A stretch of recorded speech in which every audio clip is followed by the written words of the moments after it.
Kita itu kan sial-sialnya orang, anak kita aja tidak pernah idolakan kita.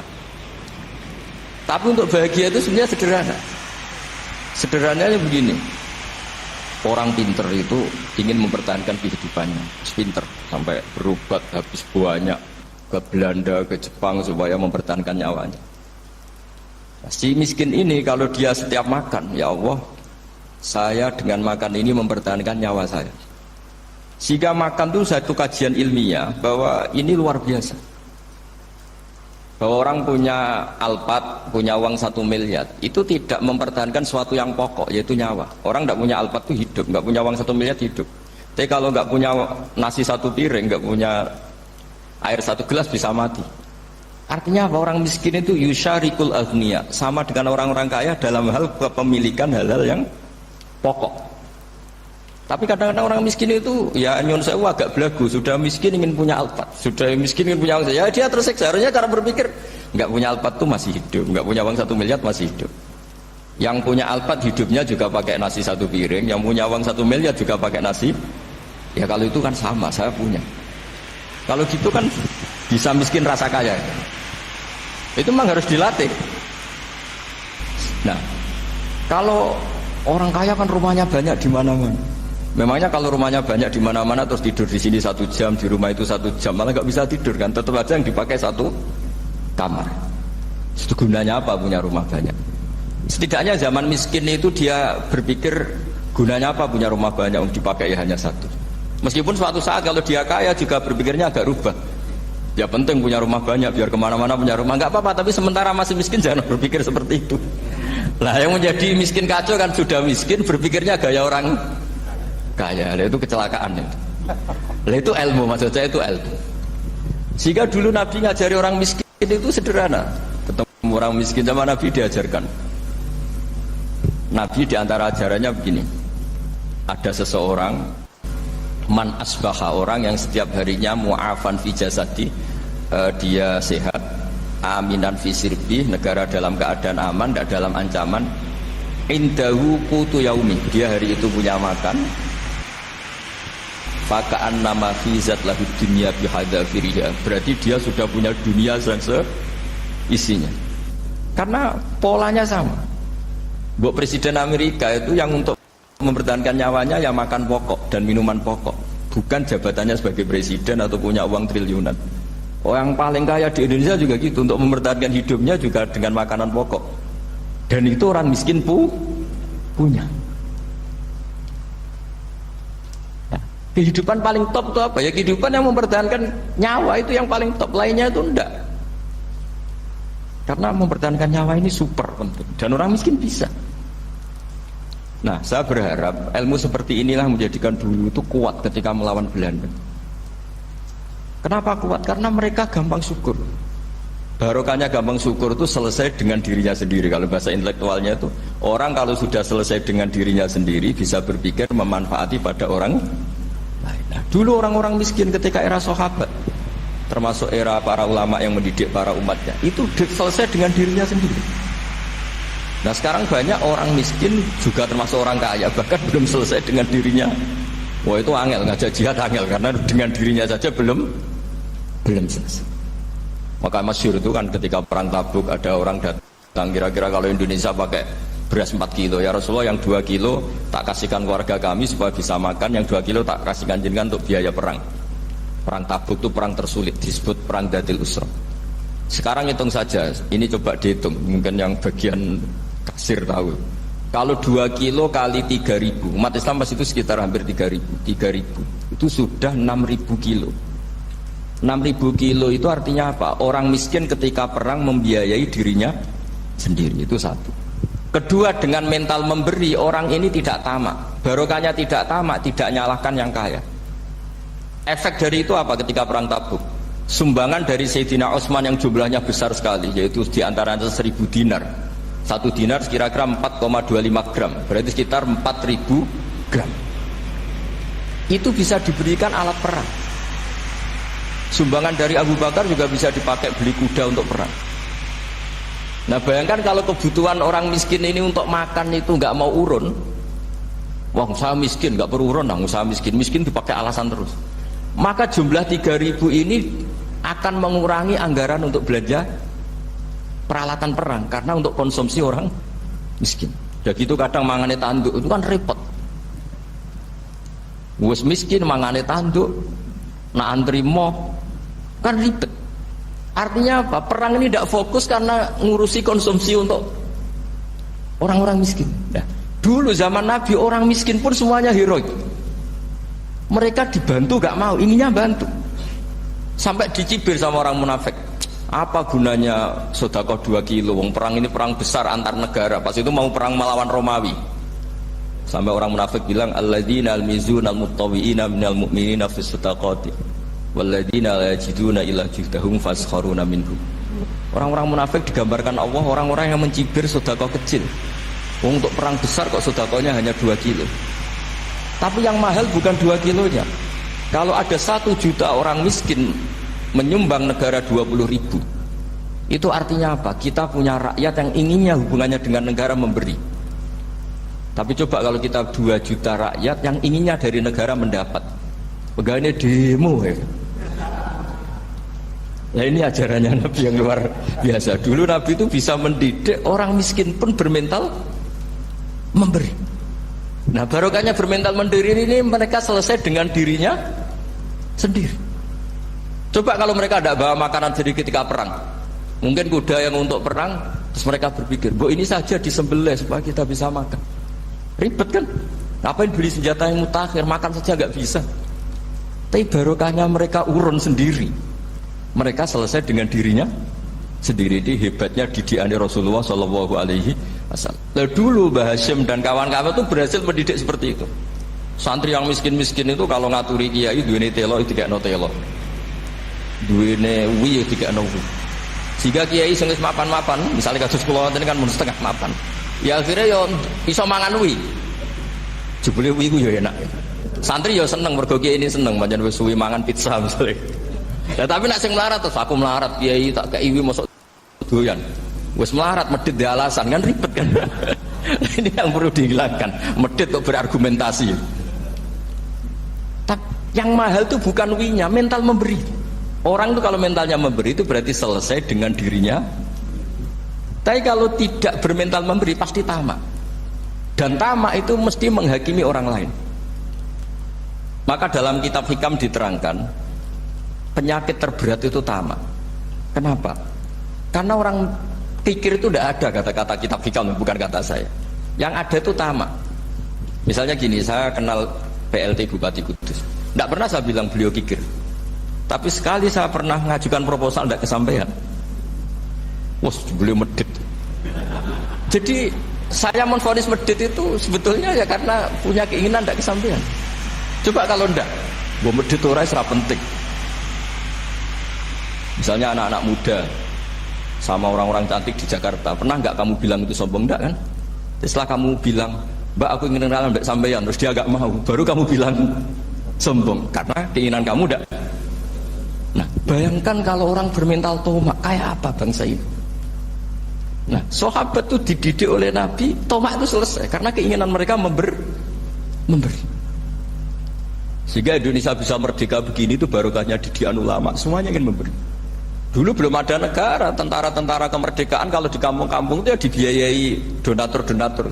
Termasuk bahasa saya, bu saya dulu. Itu berapa ton aja beras untuk pasukan Hizbullah, pasukan TNI. Di Aceh ada Daud berih, ada baca berueh. Jadi baca aja kayak kira asap ada yang berih, ada berueh, saya juga gak tahu. Orang Aceh kalau baca berih nyumbang berapa emas untuk kemerdekaan Indonesia. Yang Kesultanan Jogja Legowo, Jogja tidak lagi negara tapi diberikan bagian dari Indonesia dan seterusnya. Nah, jadi semua ini barokahnya didikan Rasulullah SAW yang diteruskan para ulamanya bahwa nomor 1 didik masyarakat itu bermental memberi. Dengan bermental memberi apapun kecilnya ini selesai dengan dirinya sendiri. Itu kalau sampean nggak punya mental memberi nanti pulang dari Pemda, sok acara di kabupaten berkata ini ribet itu. Awas itu, bar ngaji langsung lali berarti sampean. Sudah kalau nggak urun ini sudah luar biasa, nggak urun untuk berkat itu sudah luar biasa. Jadi itu yang makanya Nabi itu Quran dimulai wa mimma razaqnahum apa? Yunfikun. Quran mengajarkan bermental memberi, yunfikun. Nabi berkali-kali ngulang al yadul ulya khairum minal yadis sufla. Dan memberi itu tidak harus nunggu kaya. Gambarannya Quran tentang orang baik itu gimana? Alladzina yunfikuna fis sarra wad dharra. Bukan fis sarra saja, ketika wad dharra juga. Saya pernah guyon sama orang kaya di Jakarta. Dia uangnya miliaran, mungkin malah triliunan. Guyon sama saya, Gus saya ini sudah sekian bangun masjid di mana-mana. Saya ini berarti hebat. Enggak, kata saya. Enggak ada masjid, agama tetap jalan kata. Karena di kampung-kampung sudah banyak masjid kata. Masih keren tukang becak kata. Kok bisa Gus? Sampai nyumbang masjid 1 miliar, itu masjid apa kata saya? Ya masjid-masjid besar. Nah itu paling dipakai kubah atau menara atau apalah yang tidak mendesak. Tapi kalau orang miskin, ngutangi orang miskin itu kalau nggak utang hari itu nggak makan. Kan nggak mungkin tukang becak ke utang ada bank atau orang kaya raya kan kenal saja enggak. Mesti orang miskin utangnya sama orang miskin. Saya kalau orang kaya utang Habib Bidin mesti mau beli Innova karena level orang elit. Jadi utangnya itu beli Innova, aksesoris Innova, seri terbaru. Tapi kalau orang miskin sama orang miskin utangnya itu beras untuk nyawa. Artinya apa? Kalau saya diutangi Habib Bidin untuk beli Innova itu ganjarannya itu sekunder. Tapi kalau sesama orang miskin itu ganjarannya primer. Keren mana? Hutang-hutangannya orang miskin sama orang kaya. Satu menyelamatkan nyawa, satu menyelamatkan citra. Dia baru sadar, ternyata orang miskin lebih hebat ketimbang saya, lebih hebat tapi tidak usah ditiru kata saya. Cuma dia menjadi tidak sombong sekian miliar yang disumbangkan ke masjid karena dia menjadi tahu ternyata itu tidak banget. Nah kecuali masjid-masjid yang kamu nyumbang memang masjid perintis di daerah-daerah yang belum ada masjid. Kalau masjid-masjid besar itu kan kadang kebutuhannya sudah selera bukan pokok. Nah saya ini cerita ya jadi supaya orang tahu lah. Zaman Nabi itu orang sudah selesai semua dengan dirinya sendiri. Jadi maksud saya Islam nggak apa-apa tanpa masjid itu masjid yang sudah sifatnya selera. Indonesia kan masjid sudah sifatnya selera semua. Yang dikatakan masjid pokok kan yang dipakai sholat bisa, dipakai alat sesuci bisa. Tapi kalau sudah selera ya pondasinya harus begini, lampunya harus dari kristal, terus kubahnya itu sudah selera. Nah rata-rata sumbangan yang miliatan itu kan sudah ke selera. Sementara orang miskin utang-utangan sama orang miskin untuk menyelamatkan apa coba? Nyawa. Artinya para orang miskin jangan kecil hati, wah saya sudah kok hanya 2 kilo, tapi 2 kilo nyawa. Dan itu pahalanya luar. Nah, ini ilmu asal saja. Nah, Kiai itu berhasil seperti itu sehingga orang-orang miskin dulu itu rumah tentara itu ya nganggo wi, nganggo telo, bahkan ada yang pakai apa itu Pak Hartopo itu pisang itu arasnya pisang itu, gronggolnya pisang sudah dipakai saja Pak tentara. Tentara di mana-mana bisa makan. Coba kalau yang ngamal yang kaya itu tidak cukup. Tapi barokahnya yang miskin juga ikut ngamal itu cukup karena yang miskin itu mayoritas. Jadi didukung kaum miskin itu pasti menang lah kan kira-kira gitu. Karena di mana-mana orang miskin itu banyak. Menemukan orang kaya itu nyari data. Kalau menemukan orang miskin seketemunya pasti ketemu. Dan orang miskin ini dididik ulama untuk berkontribusi. Sehingga banyak tentara ketika dicari Belanda pura-pura jadi petani. Ini juga yang menyelamatkan orang miskin. Nah, ulama dulu tuh orang paling sukses mensuasanakan seperti itu.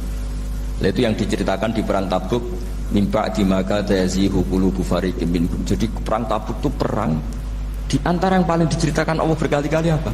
Ya Rasulullah tadi malam saya buruh dan ini dapat 2 sok ya kira-kira berapa kilo lah. Yang separuh untuk keluarga kami, yang separuh saya sumbangkan ke jenengan. Ya coba perang antar negara hanya menyumbang 2 kilo beras. Bayangkan. Tapi nilainya bukan 2 kilo. Kalau 2 juta rakyat Indonesia nyumbang 2 beras, artinya hubungannya dengan negara hubungan ingin memberi. Dan barokahnya hubungan ingin memberi, ora pati kecangkeman toma, ora pati kakean menuntut. Ini yang mahal itu yang nggak ternilai itu. Dan itu menjadi kekuatan yang luar biasa sehingga umat Islam bisa mengalahkan pasukan Romawi. Nah Indonesia dulu kira-kira seperti itu pra-kemerdekaan.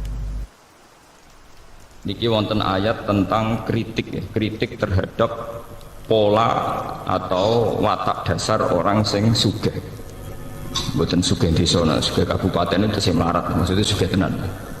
Umpama manusa nu miliki khazanahe rahmate Allah, iku mesti tambah medhit. Ya. Artinya wong tambah sugih mesti tambah medhit. Senajan to medhite wong sugih kuwi jek luwih akeh timbang lomane wong melarat. Anggere. Medhite wong sugih nasional iku nak bayar zakat jek 1 miliar.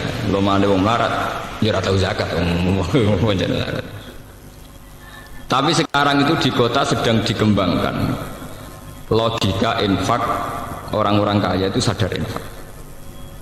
Makanya sekarang itu donatur-donatur kota itu sedang mengembangkan lembaga-lembaga agama itu sehat semua, karena memang sekarang itu trennya itu baru sadar-sadarnya orang kaya mau zakat, mau infak. Secara nasional wonten rumah zakat, ya, tenggene Jakarta wonten basis badat infak dan apa zakat. Dan lembaga-lembaga kayak di Universitas Islam Indonesia atau UGM ya wonten lazis lembaga infak dan apa zakat. Ya, terus rumah zakat, basis dan sebagainya. Itu keberhasilan ulama atau orang-orang baik, ya ulama atau ustadz atau orang-orang baik untuk memberi penyadaran sama orang-orang kaya.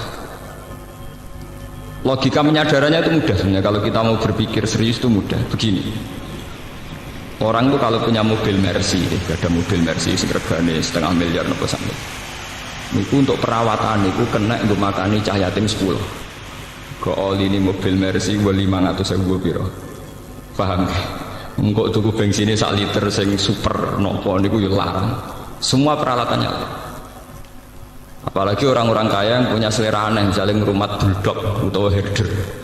Niku jatah dagingnya itu 1 hari 5 kilo. Gue ngerumat cah yatim tuh.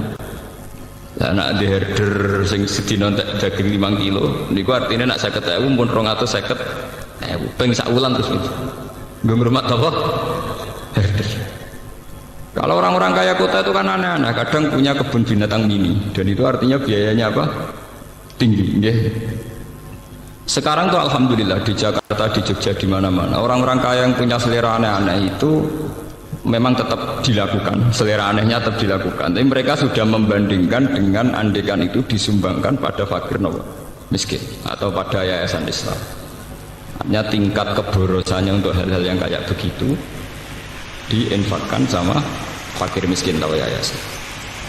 Dan itu yang sekarang baru digarap kayak Ustadz Mansur dengan banyak bikin pondok tahfidzul Quran. Terus ya banyaklah orang-orang yang menggalang dana dari donatur-donatur yang cara berpikir sekarang sudah mulai benar, yaitu dibandingkan kayak begitu.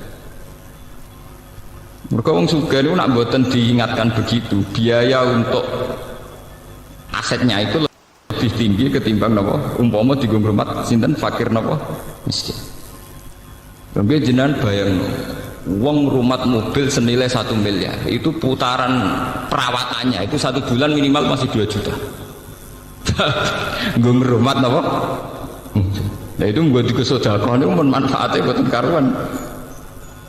Karena tidak mungkin mobil rego 1 miliar kok oline rego ning dalan. Pasti tenang, kita nih selawai orang baik betul. Nah sekarang alhamdulillah kesadaran itu ada. Tapi tetap saja ngendikane pangeran, kalau kamu yang menguasai aset dunia ini, tentu kamu akan takut lamsaktum khosyatal apa? Nah, sekarang tuh orang-orang tuh tertipu, karena sekarang ada lembaga-lembaga donor, misalnya kayak orang-orang kaya di Amerika, di Eropa, itu mereka memang ada donor. Kalau ada gempa, ada tsunami nyumbang sampai miliar. Tapi mereka itu dapat uang dari karena menggarap aset-aset kita. Misalnya Amerika nggarap Exxon Mobil di Indonesia, nggarap berbagai perminyakan di Indonesia, Freeport dan sebagainya. Memang ada dana safety net, dana sosial. Ya dan memang miliaran karena dari aset triliunan tentu napa. Sementara kita sing mau dunia dikano separo wae cek 20.000 dunia induke mau 50.000. Dikano separo mau selawe napa? Ya. Tapi ini jadi pelajaran ya. Mana kalau matur nuwun nggih sampai tiang-tiang kota sing menggalang itu. Sekarang itu ada kesadaran gimana orang-orang kota itu sadar bahwa saat mereka itu kikir terhadap fakir miskin, saat mereka kikir terhadap yatim piatu, toh mereka telah mengeluarkan uang puluhan juta untuk aset-aset yang mereka miliki. Kemudian sing nak diselera aneh-aneh itu tadi kayak merawat mobil mewah itu ya biayanya tinggi. Merawat benda-benda seni itu juga biayanya apa? Tinggi. Kemudian wong kota sing selera mobil mewah sitok Alphard 1 miliar. Wis ngono di mobil antik 5. Golek suku cadange tok ning Jerman. Paham? Itu biayanya berapa untuk memenuhi apa? Seleranya. Tentu karena putaran biayanya tinggi, mereka pasti la amsaktum khasyatal infak. Nak duit gue 1 juta tak kena fakir miskin, yang kau nak tuku oline Alphard piye? Nak tuku oline Mercy piye? Bahkan apa sudah kau nih fakir miskin rasido, langkau herderku gak mangan, di nontek daging 4 kilo. Wong fakir miskin dibandingin apa? Herder. Paham ya? Ini penting kalau terangkan. Makanya pentingnya umat Islam punya ketegasan hukum. Ini kados tengene fikih-fikih. Ngerawat hewan sing gak jelas manfaatnya harus divonis haram. Karena efeknya nanti orang tidak peduli.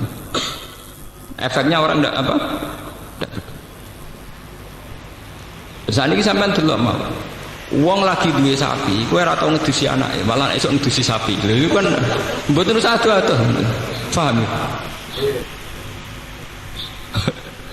Wong seneng manuk perkutut, esuk-esuk dilapi, kandange dilapi, wadal anake bekompol dibeno.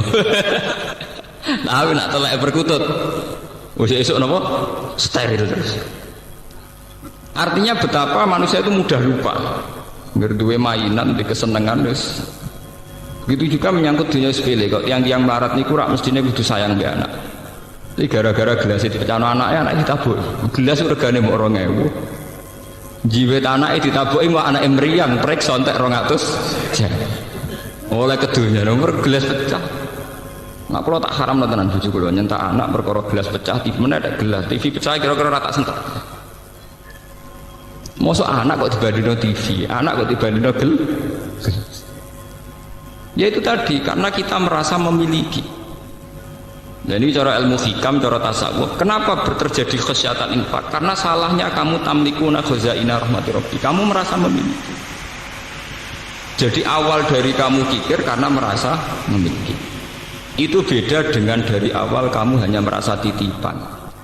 Merasa itu milik Allah yang diamanatkan ke kamu. Karena itu bisa merekonstruksi, bisa merubah pola pikir Anda. Saya sampai di duit ngerasa itu mau titipane pangeran, wae pangeran. Tentu cara kamu berpikir wa fi amwalihim haqqul lisaili wal mahrum, bahwa dalam harta yang kita miliki ada hak bagi orang lain.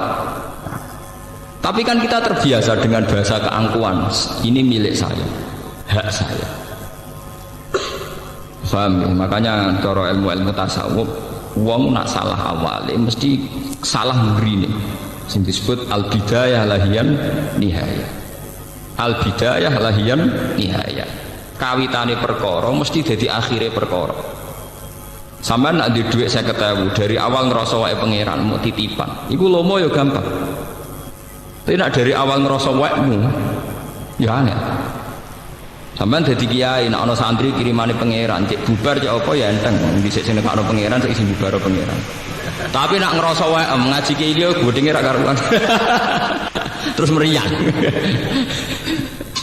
Hewan kau ngerasa wae, nanti kau ya anak asal usul ya, wong medit, wong drengki, ya ana apa?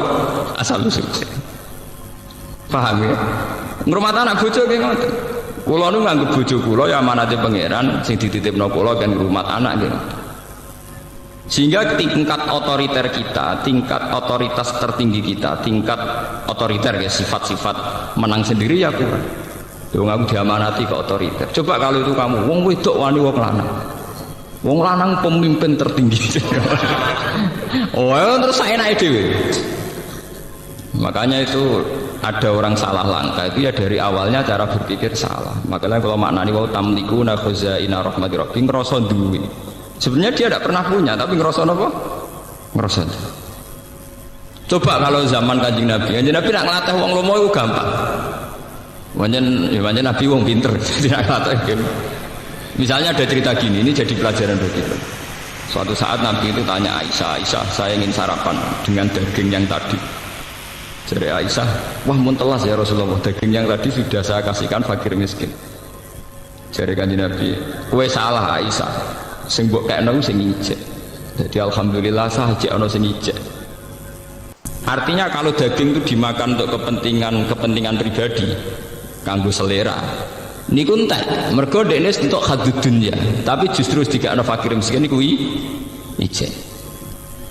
Alhamdulillah sah kok ijek. Mun kula kana fakir miskin lah iku malah sing ijek. Sehingga orang-orang dulu itu karena anut Kanjeng Nabi itu biasa misalnya di duit 50.000 dikekno wong 20.000 digo ngamal. Mergo ben ana sing ijek. Paham gitu? Ben ana sing ijek. Nah, kita kan walian, muni sing ijek wis ning kota. Pancen uteke wis Cina. Paham ya? Berarti niku Kanjeng Nabi cara nglatih pinter. Dari awal sudah dilogikakan begitu. Begitu juga masalah ibadah. Kita ini kalau istirahat, tidur atau santai itu jenenge ngenakno awak. Itu kan bodoh. Wong tidur layah-layah kukar-kukur ning ranjam kok jare ngenakno awak. Itu kan melecehkan harkat manusia. Nah Kanjeng Nabi boten dari awal darani istirahat itu kayak sholat. Kanjeng Nabi itu kalau punya masalah ekonomi, masalah beban sosial itu sering cerita ning Bilal, arifna ya Bilal. Mbok aku paringi istirahat Bilal, aku kasih istirahat. Apa istirahatnya Nabi? Yaitu saat Bilal adzan dan bergegas melaksanakan sholat. Sampai Nabi ngendikan wa qurratu aini fis sholat. Aku itu tenang nak sholat Bilal.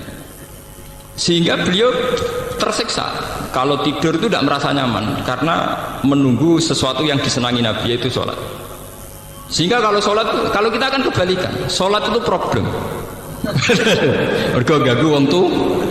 Kalau Nabi kebalikan, titah manusia sing seneng turu seneng istirahat dianggap problem. Karena beliau sauk isek cepet-cepet napa sholat.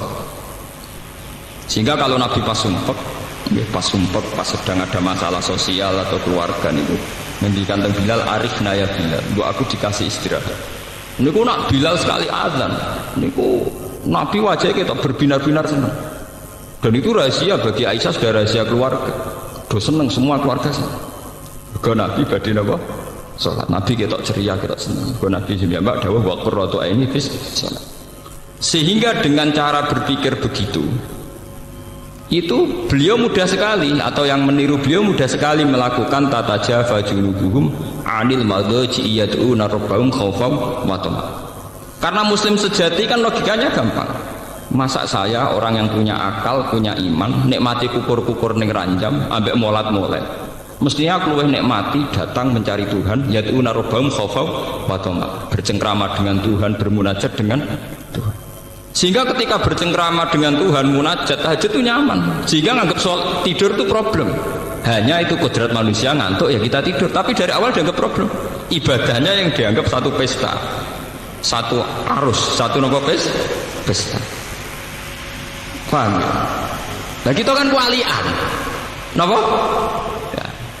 Tahajud dianggap problem, kukur-kukur ning ranjam dianggap pesta. Ini kan bodoh.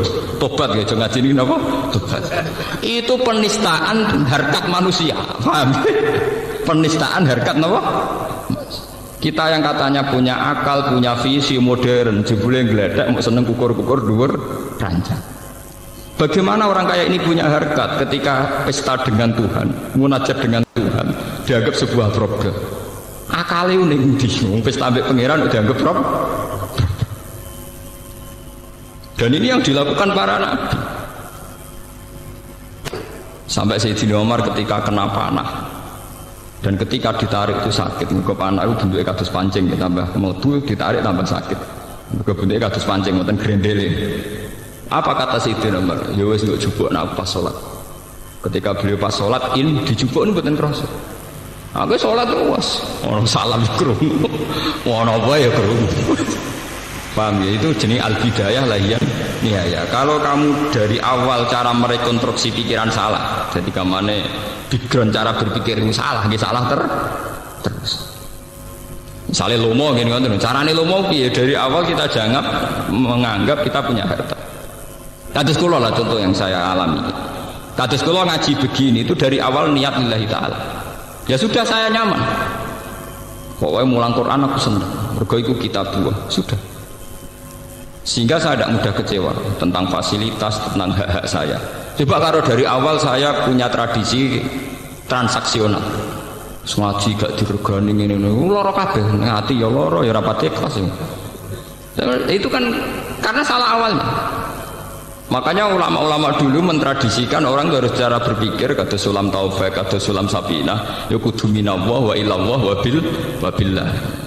Sing cara wong latihan ngaji merujukno bingung min huwa la huwa bi. Maksudnya minallah wa ilallah wa billah. Kita punya rahmat begini ya, kita iman dari Allah. Kemudian rahmat ini kita salurkan, kita ngajar, kira sedekah juga karena Allah. Punya kekuatan itu semua juga atas nama rahmat Allah. Sehingga itu membunuh keangkuhan, membunuh kepikiran, membunuh hal-hal yang jelek. Tapi dari awal kowe ngrasa dhuwit ku WM. Ketika sedekah ning wong ya ngrasa wong utang jasa mbek kowe, mengko dhuwit ku jare WM. Wong iku utang jasa ning kowe. Lah nek kowe didik 10.000 wis dadi pahlawan, kok pangeran sing di bumi ra dadi pahlawan tekemu udah kok endi. Kowe semper ta semper. Mun bener Quran ana wong ra ikhlas diarani kaumun sing layak kilun, wong ra ndek akal. Wong ra ikhlas cara Quran wong ra duwe napa? Akal. Logikanya jelas. Kalau saya punya uang 1 juta tak kasihkan orang, saya merasa pahlawan. Bagaimana yang punya bumi enggak dianggap pahlawan? Wong kula iso liwat ngekekno fakir miskin liwat bumi ku wae pangeran. Engko aku di dhuwit kadol jagung sing gawe jagung ya pangeran. Misalnya aku mergo dadi visioner dibayar dadi profesional sing nekdir rahmat iku ya pengen. Lha saiki didik 1 juta tak kena fakir miskin iso tunda. Iku nek rasane semper wong. Makanya ikhlas itu logika tertinggi. Saya itu pernah seminar di Jogja ditakoki, kenapa Pak umat Islam menyarankan ikhlas? Jawaban itu enak. Ikhlas adalah logika tertinggi seorang manusia. Karena dengan ikhlas artinya kita berpikir objektif. Jika Anda punya uang 1 juta kamu kasihkan fakir miskin dan kamu merasa itu uangmu, itu namanya tidak rasional. Bagaimana Anda merasa itu uang kamu? Ya, karena yang kerja saya, kamu pakai apa kerja? Pakai tangan kakimu, itu yang bikin juga Allah. Semua itu ciptaannya Allah. Kamu bisa melakukan itu juga ciptaannya Allah. Bagaimana mungkin kamu merasa kalau uang itu milik kamu? Makanya sama-sama ngaji Quran, nak wong alim yang kastanya tinggi, tentu dia akan baca walillahi mulkus samawati wal ardh, bahwa semua ini milik Tuhan. Ya akhirnya bisa melakukan innama nutimukum liwajhillahi la nuridu minkum jazaa'aw wala syukur. Aku ngekeki mangan kowe iku ikhlas, ya ora kepengin mbok wales, ya ora kepengin kata matur nuwun. La nuridu minkum jazaa'aw wala syukur. Karena logika ikhlas itu paling gampang. Kula nu mboten nyesal misalnya sampeyan dadi kiai bubar ana sing seneng, kula mboten nyesal. Semua amal yang saya ikhlaskan itu pasti abadi di depan Allah. Meskipun mungkin cara lahir ada genjang-genjing di kehidupan ini. Misalnya rasanya jadi kiai kadang naik turun gelombang. Nah, kalau betul nanti kepikir. Ngomong-ngomong kalau sering konsultasi begitu. Gue sama jadi kiai kok pede. Ngamal apa cara pede jawaban dulu. Nah, nak sebenarnya misalnya gue, nanti ditekdir jatuh, rano sing seneng gue, rano jatuh, nak rai kelas gue jatuh, angker ijek ikhlas orang jatuh. Nah, saya kira di pengaruh ya mulai ibadahku ngaji. Sebenarnya nak pengaruh bubar ibadahku wiridan, dewan gampang kok repot. Ibadah yang kedua ya infak, pas marah deh sabar toh manjen ibadah yang marah apa meneh. Pas dadi kiai ibadah yang mulang, setelah dadi kiai wiridan kok repot. Artinya kalau semuanya berdasar ikhlas itu pasti nyaman, pasti apa? Tapi kalau dari awal berdasar hadzun nafsi, hak-hak kita itu akan rusak semua. Paham ya kalau balen ini, jadi carane ikhlas itu dimulai cara berpikir yang benar, termasuk untuk menghindari sifat kikir. Kata Nabi Muhammad, Pak, sah aku kepengen sarapan daging mau. Ya Rasulullah sayang daging itu mun telas. Lho kena apa entek? Kula sukakno tiyang niku. Aisyah sing mbok kekno iku sing ijek. Sehingga dulu sahabat itu nak ono perang atau napa-napa lu cepet-cepetan berlomba ngekei. Mergo jare ben ijek. Ben apa? Ben ijek.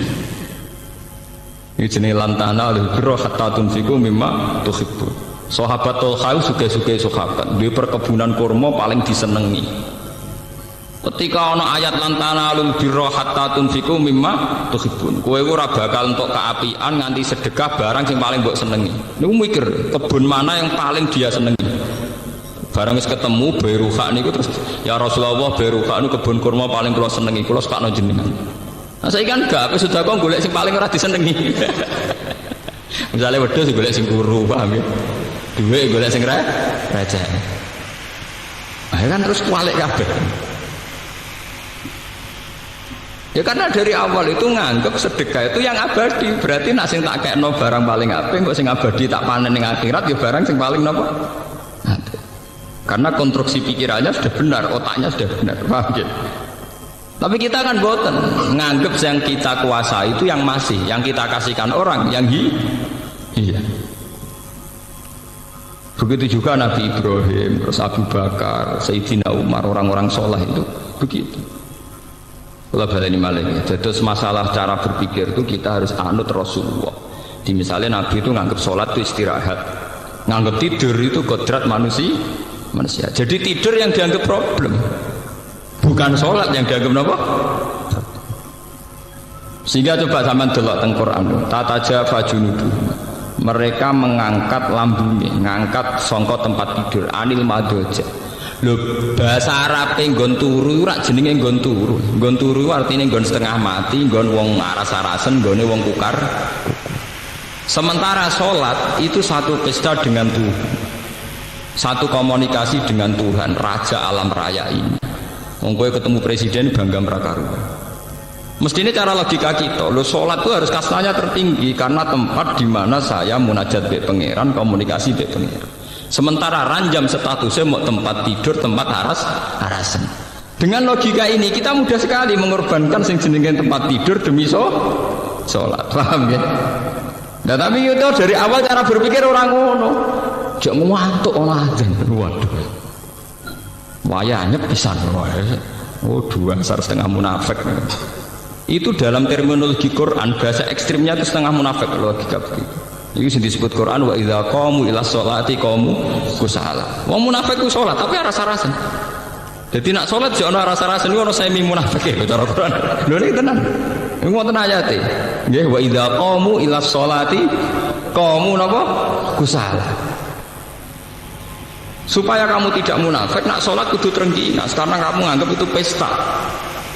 Satu kehormatan di mana kita hanya seorang hamba diberi hak komunikasi dengan Allah Raja alam ini. Dia cara berpikir diulang-ulang, kados kula harus diulang-ulang terus. Ya Allah, saya sedang komunikasi dengan Engkau Raja alam ini. Engkau adalah zat paling penting dalam kehidupan saya. Engkau adalah zat paling penting dalam kematian saya. Sehingga diulang-ulang. Dan itu yang dilatihkan Nabi Ibrahim kepada semua umat. Ini gue inna sholati wa nusuki wa mahyaya wa mamati lillahi rabbil alamin. Ya Allah, engkau zat terpenting. Karena engkau zat terpenting, sholat saya demi engkau, hidup mati saya juga di tangan engkau. Wa bidzalika umirtu wa ana minal muslimin. Dengan logika ini, dengan tauhid ini, nak urip kula terserah jenengan, mati kula terserah jenengan. Kula pun nyerah total, aslamtu li rabbil alamin. Kula nyerah teng jenengan. Atau sebagian redaksi wa ana awalul muslimin. Ya, tapi tenggene umat Nabi tentu dirubah wa ana minal muslimin. Jadi terus total penyerahan dirinya pada Allah itu total. Dan ini rasional. Menyerahkan diri pada zat agung, zat paling penting. Luwih rasional meneh nasib mbok serahno ning tempat di utang akeh masalah akeh sembuh pokoke penting turu sik.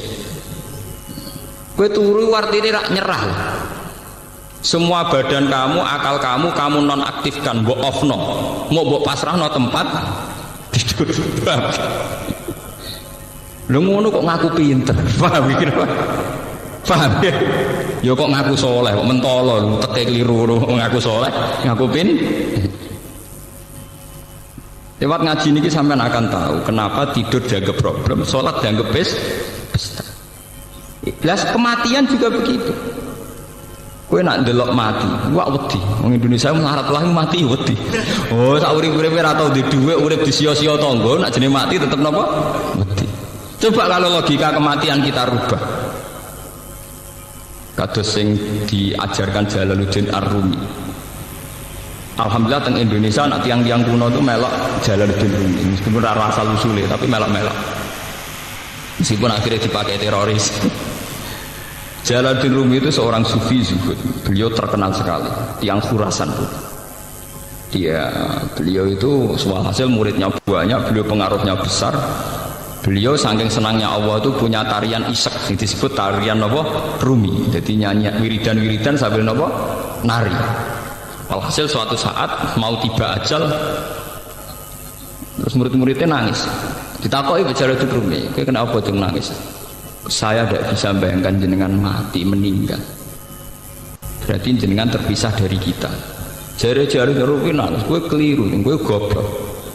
Kematian itu adalah hari pesta, malam pengantin itu." Jadi pertama sing istilah kematian itu pengantin itu Jalaluddin Rumi. Kematian itu malam jadi pengantin. Aku wis suwi nyesal. Mergo ora ketemu zat paling tak seneng, yang paling saya cinta. Maksudnya ketemu kue-kue aku nyesal. Mergo padha makhluk era jelas. Aku kepengen nang ketemu zat paling tak senengi, paling penting dalam hidupku, yaitu Allah Subhanahu wa taala. Makanya beliau terkenal terus ngendikan, jadikan malam kematianku malam pesta. Darani malam pengantin. Dan ini di karangan Sibul Arus ya. Malam napa pengantin. Lah terminologi iku delalah sing nganggo ra kowe-kowe iku wong-wong Islam kan. Sing nganggo teroris mana kedel-kedel. Oh jenenge kiai biasa-biasa ini mbek mati udine ra karuan. Paham ya? Jenenge nak lara iku dokter ya dinggo, dukun ya dinggo saking udine mati. Saking udine napa? Mati. Nak dokter tok kuwatir lanare berkait santet. Paham, nak dukun tok kuwatir larane bersifat medis. Akhirnya dukun ya dinggo, dokter saking wedine napa? Mati. Wong Islam kok wedi mati ku piye? Lho kula nu bolak-balik lho ngalami, kula nu selawasi anake kiai saiki yo kiai. Lho niku nak wonten nggih ngoten lho cara Jawa wonten dom wonten wong gak geger. Gus golek dukun kok cangkemmu kiai kok golek dukun. Umpama aku mati kena santet, itu aku ora ngarah darani matiku krana santet, tetep darani matiku krana Allah Subhanahu wa taala. Nah soal cara lahir kena santet, aku pindes truk ya mati. Masa aku darani matiku kena ban truk ya ora. Tetep matine krana pengen. Ini biasa-biasa. Kulo niku ora santet ya bendina ya biasa. Lah misale sik men mati ya kulo ora ngrasa kalah ya biasa. Kalahku ya mek pangeran. Kadang kita ini hina. Wis mati kena santet, yakin nak sing mateni santet. Wis ketok kalah raja duk setengah sirik. Paham? Wis ketok kalah raja duk setengah napa? Sirik. Cara kula nggih boten ra ngarah kula darani matiku krana santet. Ya krana apa? Tapi cara lahir santet, soal cara lahir itu iso kena truk, iso kena santet, iso ceblok ke pesawat. Paham ya? Tapi kabeh tetap kita ainul yakin innalillahi wa inna ilaihi rajiun, bahwa mati kita karena kehendak Allah dan kita kembali ke Allah. Lalu kalau kepenjing nak mati ya pesta malam terbaik, hari terbaik. Dan itu orang-orang sufi dulu berdoa betul, wa khairu ayyami yauman alqaka fi. Orang-orang dulu pasti doa, Allahumma ja'al akhira kalami intantiha ajali la ilaha illallah. Tapi dan mereka berdoa wa khairu ayyami yauman alqaka fi, dan jadikan hari terbaikku adalah hari saat aku mati. Itu hari terbaik, hari terindah. Begitu juga yang dilakukan Bilal ketika Bilal badhe kabundut anak-anaknya nangis. Kowe kena apa nangis? Mugi jenengan badhe kabundut. Kowe aja nangis. Ghadan nalqal ahibbah Muhammadan wa hisban sing diriwayatno Imam Ahmad bin Hanbal. Ghadan nalqal ahibbah Muhammadan wa hisbah. Malah aku nak mati nang ketemu Nabi Muhammad, nak urip ora ketemu-ketemu. Lah Indonesia mboten wis kiai jarene wis duwe tauhid yo wong medine pol mati wis pol. Wong urip wis lase kere lah ora tau di dhuwit utang akeh mati to wedi. Kula nu alhamdulillah rapati wedi iki biasa. Mergo tak latih betul, inna sholati wa nusuki wa mahyaya wa mamati. Jika kita nganggap tempat tidur itu problem kodrat manusia, karena kita ditakdir manusia maka kita tidur, itu saja. Tapi nganggap sholat itu pesta, munajat. Dengan logika begitu kita kalau sholat itu seneng, kalau tidur sak kadare, paham ya? Nah kita sering kuale, sering apa? Wah, muga-muga lewat ngaji iki sedora kuale. Pancen wong gunane ngaji pancen sing kuale dadi ora napa? Kuale. Paham? Makanya Nabi itu kalau istilahnya wa qurratu aini fis shalah. Terus itu ditiru oleh ulama-ulama kata Jalaluddin Rumi, darani itu malam pengantin. Terus sinten ulama era sinten terus itu semuanya dimodifikasi, disyariatkan sesuai konteks masing-masing. Tapi secara umum mereka nganggap nak ibadah jenis mu'anasah. Mu'anasah itu bercengkrama asik. Ya cara bahasa gaulnya apa bercengkrama asik.